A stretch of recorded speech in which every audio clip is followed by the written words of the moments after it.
Hi, Gen Chem 1 students. This is your pre-lab video for the VSEPR experiment that is spelled VSEPR. This experiment is going to connect with electron configuration up to Lewis dot structures, which in our textbook, we first learn about electron configurations in chapter 3. That's the light and waves chapter. And then we learn about Lewis dot structures in chapter 4, especially the section chapter 4.4. So you need to have that background information in order to be successful in this experiment. But the good news is if you put a little bit of work in before you come to lab to prepare for this experiment, you're going to get a really good opportunity to practice these concepts while I can help you. And essentially, as you work through the procedure, you're going to get my signature on each page. We're going to talk about a few of the really important concepts where Lewis dot structures and VSEPR are concerned. And then you'll be able to apply those concepts when we get to lecture. So this is going to be something you're going to do on exams, as well as we're going to use it to be able eventually to picture how molecules are shaped so we can figure out how they're going to react with each other, which gives us a lot of powerful tools in controlling reactions and predicting how things are going to happen. Okay, so that's the overview. So to jump right into the procedure for this week, I'm starting here, this is the spring 2025 version of the manual, but this page on page 72 is a short summary of how to draw Lewis dot structures, okay? We may not have talked about it in class before you get to lab. So again, you're going to want to look at section 4.4 of the textbook. Or you can also watch the videos that I have linked in Brightspace under chapter 4. But this is the short summary. You also get to practice this in tutoring. So you can tell that this is an important topic to develop some skill with. Once you're able to draw a Lewis dot structure of something, we can then use that to predict how that thing is going to be shaped, okay? So this is only one method of how to draw Lewis dot structures. I write it right here in the procedure. There are many, many ways. You may have been taught different method in high school, and if that's comfortable for you and you're arriving at the same answers that I do, that's fine. You don't have to unlearn that.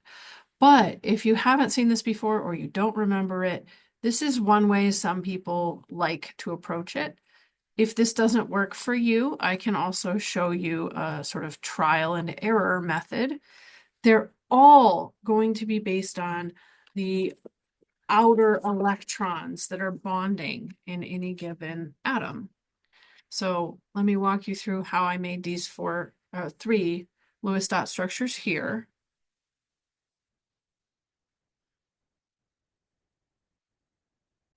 I'm going to do this in the less mathematical way. If you like a mathematical way, that's the page 72 tutorial. But so let's just begin here by thinking about how to connect chapter 3 content with what we're doing here. So nitrogen would have a complete electron configuration of, I have my handy periodic table, so you should have yours too, of 1s2, 2s2, 2p3. And so that accounts for all 7 of the electrons in nitrogen atoms, 2, 4, 7. So you can check your work if you have the full configuration.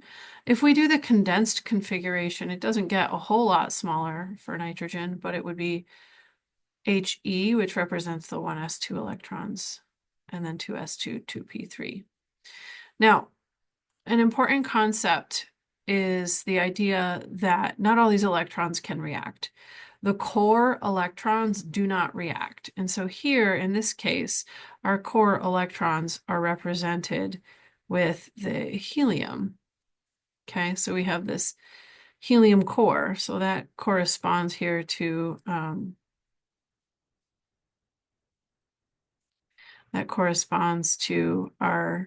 1s2 section.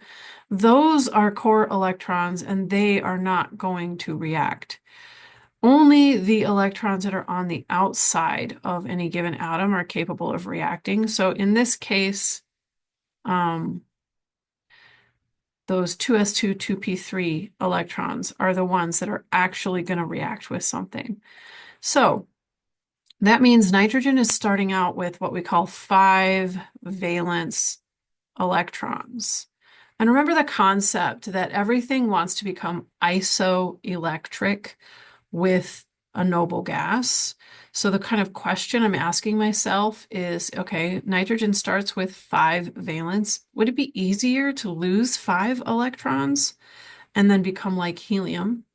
Or is it easier to gain 3 electrons and become like neon?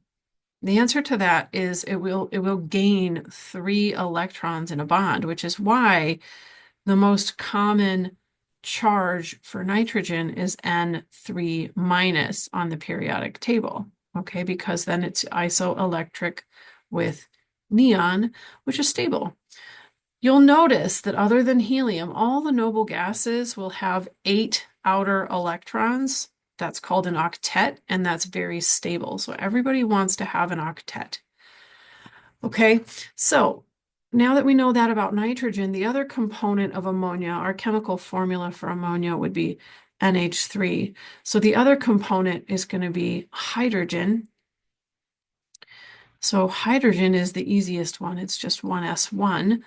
But I do have 3 of those, so I'm going to keep that in mind when I'm drawing my structure. So all together, nitrogen has 5 valence electrons all by itself without, before it reacts with anything, just the element nitrogen would have 5. Each of the hydrogens has 1.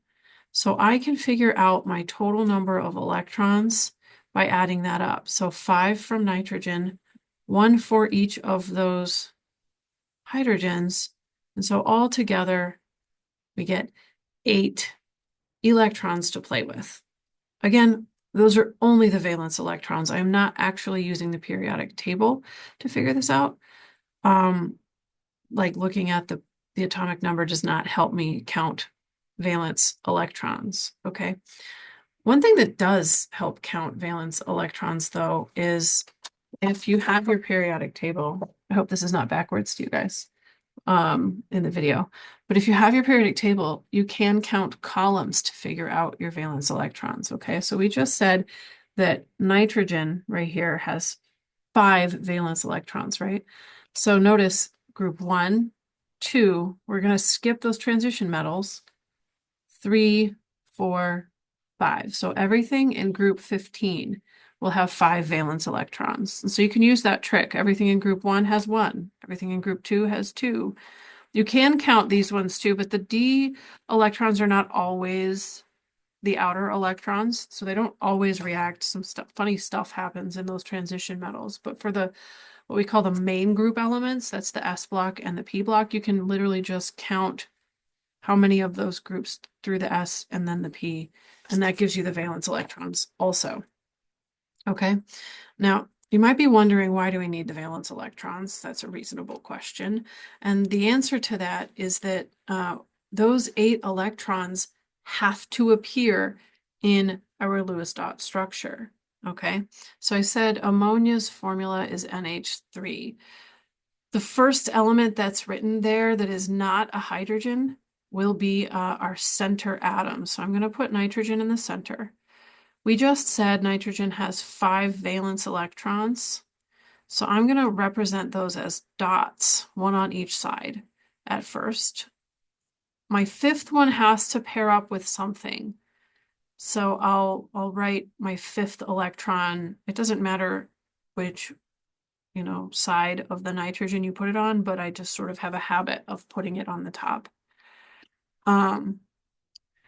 Then each hydrogen is going to form a covalent bond because these are both nonmetals by taking their one electron and sharing it with the empty spots on each side of that hydrogen. So this is kind of less mathematical, more visual way of figuring out a Lewis dot structure. And so it's one option if it works for you. To go from my pink and blue picture down into the drawing I have from the computer here, what we're doing is instead of drawing two electrons as dots, one comes from the nitrogen and one comes from the hydrogen, we can actually show that a little bit maybe more accurately, because remember, covalent electrons are completely shared. They don't really belong to the nitrogen or the hydrogen anymore. So in order to tidy up our drawing a little bit and make it clear that those shared electrons are a bond, we can make those into lines. So essentially each line represents two electrons, right? 1, 2, 1, 2, 1, 2. You want to choose either lines or dots for your bonds. Don't do both of them. I'm just doing that to demonstrate to you what the bonds mean. And then I have these two unpaired electrons on the top. Okay, so that's the structure of ammonia. It's just based on counting valence electrons and then trying to make arrangements where they have an octet around each atom. And so octets are stable. And so in this case, that nitrogen has 8 electrons around it now. We have 2 that are not bonded with any other atom, and then 2, 4, 6 that are bonded between nitrogens and hydrogens, the nitrogen and other hydrogens, right? So that's 8 electrons around that nitrogen. 8 valence is stable. So we call that the octet rule. Everybody wants to have an octet except for helium and boron and beryllium. Okay, that's our starting point. Then as we go along, we're going to start digging into some of those d electrons I just mentioned, and things can get a little bit more complicated. So at the minimum, you're going to have at least 2 electrons around every single atom. Hydrogen and helium often only have 2. Boron and beryllium also 2 or 3. Okay, so 2's our minimum. You might have a center atom with up to 12 electrons around it. That's called an expanded octet. So we will develop an understanding of that as we work through this lab procedure and the notes for chapter 4. Okay, so what this is showing you is once you know the Lewis dot structure, you can use that information to figure out how the electrons are arranged in space, as well as whether the molecule is polar or nonpolar. Now, if you've taken a biology course, you might recognize that phrase. It means essentially hydrophobic or hydrophilic, okay? So we can use this information to count the domains. The first thing you've got to be able to do, though, is to generate those Lewis dot structures. We're going to do that in lab. Please don't start working on doing anything in this procedure for experiment 5 until we get to lab, because I have to make you redo it anyway. Okay, we're going to do it in person. I'm going to walk you through some things and ask you some questions and help you learn this content by doing it. So don't do the structures ahead of time. In order to help you practice them, we're going to go ahead and answer this pre-lab question. If you want to know whether you have the structure drawn correctly, the quizzes cannot grade this for you because it's a picture. But if you want to know whether you have it drawn correctly or not, you can take your picture of your drawing and email it to me, or you can come to office hours before we have lab. In the meantime, draw your structure in your lab notebook, And then you're going to answer the question and quizzes to try and figure out if you've drawn it correctly. But if you want to have full confirmation, come and see me. Okay?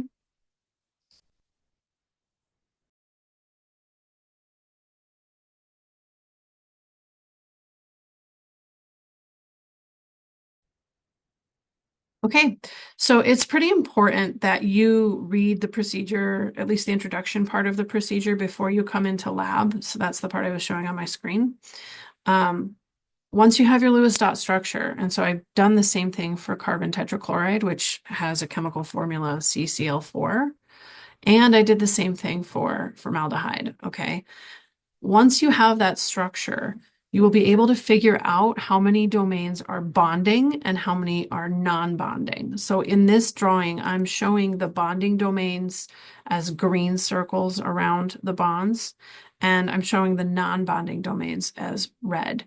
So a bonding domain is just an area where electrons are shared between atoms.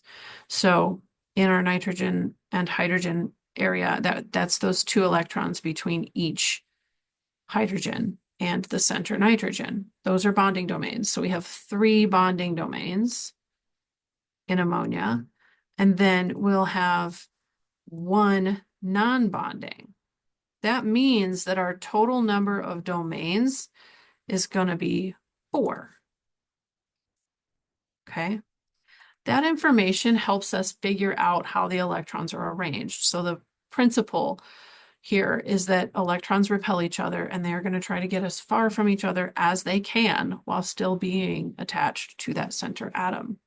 That's called the valence shell electron pair repulsion theory, which is a fancy way of just saying we can figure out the shape of things if we understand that pairs of electrons are going to repel, so they go as far away from each other as possible.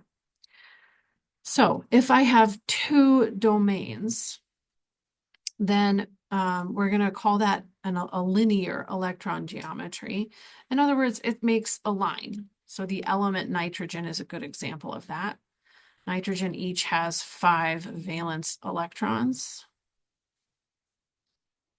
Oops, I only did 4 on that structure. I missed one. There. Those are the atoms of nitrogen. So in order to make this, the molecule will have to start bonding wherever we see sort of unstable, meaning not paired, electrons.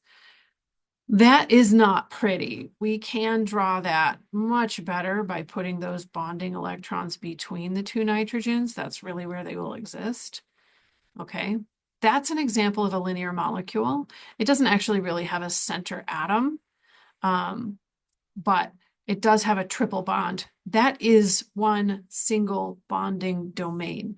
Okay, so linear molecules only, when you have only 2 total domains maximum, that's going to be just a straight line in 3D space, okay? If we have 3 total domains, the best way to separate electrons from each other is a triangle. So the example here is formaldehyde. You can see, if we're looking at the carbon in the center, the atoms around it make a triangle. The electron domains around it make a triangle. That's because 120 degrees is as far away from each other as 3 things could get. And when they go that far apart, you get a triangle. Okay, so we call that trigonal planar because it's a flat triangle. If you had 4 total domains, we call that a tetrahedron. You're going to see what that looks like in lab. It's one of the most common arrangements for atoms in a molecule.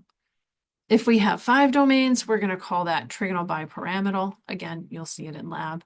It's okay if you don't necessarily know what that means before you come to lab. And then lastly, if we have 6 total domains, which we will also see that in lab a number of times, we're going to call that octahedral geometry. This column is going to help you in deciding how to make the models during lab. So once you figure out your total number of domains from your Lewis structures, then you can figure out which color of atoms to use. The other place to look for the color of atoms is inside of the lid. of your modeling kit, it's going to have a list for some of the most common atoms, like oxygen is red, carbon is typically black, things like that. It helps you to get the right model if you're picking the right atoms, because they all have different numbers of domains. Okay, so that's something to look out for.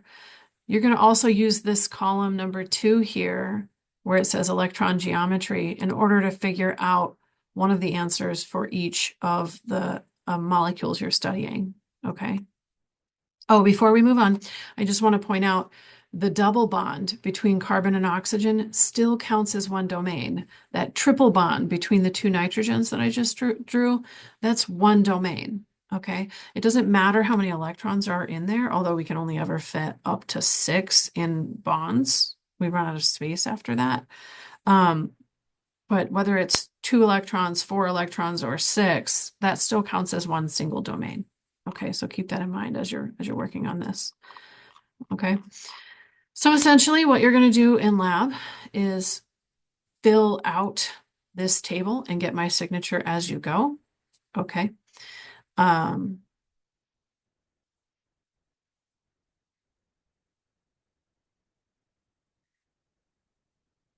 You're going to work with 1 or maybe 2 other people. And the first thing you always need to do is make sure you have a valid Lewis dot structure. So make sure you're bringing a periodic table with you to lab this week. You might want to borrow a calculator from the front of the lab to help you count up the electrons, but you're going to draw your Lewis dot structure. You're going to work your way through counting the bonding domains, the non-bonding domains, and then use that chart on page 71 to figure out the electron geometry. After that, to figure out the molecular geometry, so that's this column, you're going to use a chart that's actually at the end of the procedure. And it's going to help you learn these relationships. You won't get this chart on your test, but it's a good tool to use as you're learning things. So the rest of the columns get filled in by using this chart that's on page 79. Okay. So essentially, we've done some practice drawing some Lewis dot structures, and you've answered those questions at this point. The last question I have for you on your pre-lab is to count domains on a molecule. I want to just caution you on all of these questions. If you're trying to use the internet to help you out, there are a number of websites that get these ones wrong when you search for them. So I encourage you to try it based on the information I've given you here and the videos and the textbook, the lecture videos, okay? That's a better route of learning this rather than trying to use the internet, which frequently gets these wrong. At any rate, so we're going to go through this experiment together. You're going to finish the entire packet during lab, and we're going to talk about a whole bunch of concepts that are really going to help us in predicting how things are going to react. And then once you get my signature on all 6 pages, having completed all the models and done all the work, you just get 20 out of 20 on this one. So it's a really nice feeling to walk out of lab just done with it. There's no report. There's no extra work as long as you are prepared for doing the Lewis dot structures before you come into lab. You will be able to totally finish this up and get 100% on this report. Okay. It's just the packet, nothing else, which is great. Okay. All right, guys. So I'll see you in lab.